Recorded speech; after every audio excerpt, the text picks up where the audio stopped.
Hi there, my name is Julia. I'm a birth doula, and today I'm going to be discussing the difference between early labor and active labor and how understanding these two phases and what to do depending on what phase you're in can set you up for a positive birth experience. Starting with early labor.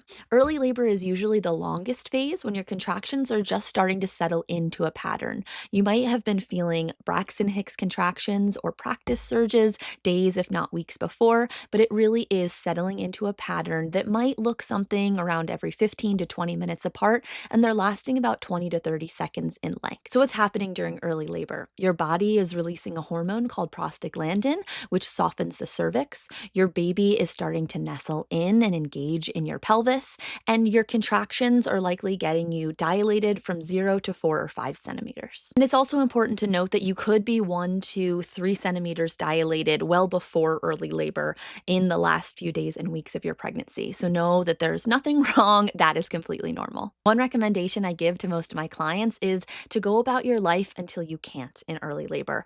Go for a walk, bake something, run your errands if you feel like you have energy. Allow your body to take over and your mind is not hyperfixating and focusing on timing your contractions and doing all this. Early labor is about really starting to let go. It's not the time to get hyper fixated on the clock and start timing.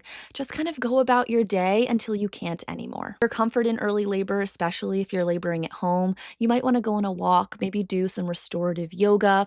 Really think of gentle movements, maybe getting a warm bath or shower. Think about resting. Early labor is about resting, conserving your energy, maybe having some food so that you can have the energy for active labor, transition, and birth. As your body moves from early labor to active labor, you might notice an energetic shift. Your contractions are becoming more consistent every 3 to 5 minutes apart, and they're lasting for about 60 to 90 seconds in length. So what's happening in active labor? Your cervix is dilating from 6 to 10 centimeters, your baby is engaged in the pelvis and starting to rotate, and your pelvic floor is starting to soften and open so that baby can move through. And your contractions are becoming more intense.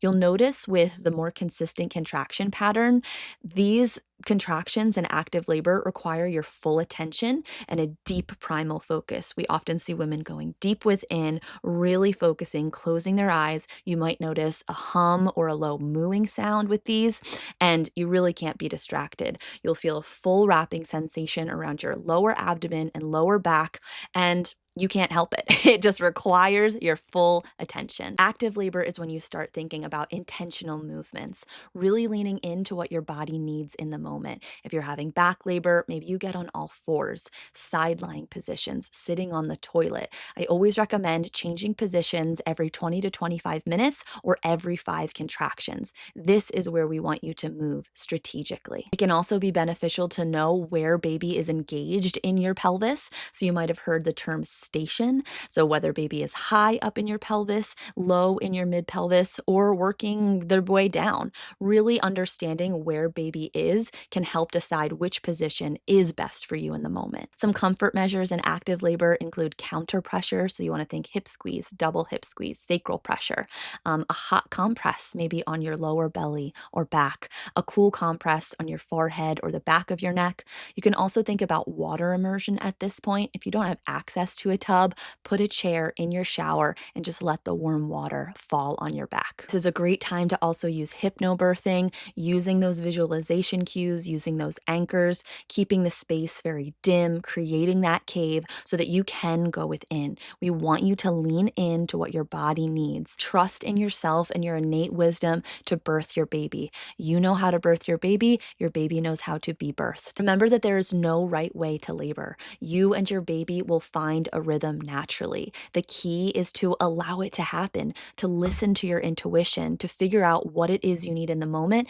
and to be flexible with what you need. I hope this helped in you understanding the difference between early labor and active labor, and I wish you all the best of luck in your pregnancy and birth. Thanks so much for watching. Bye.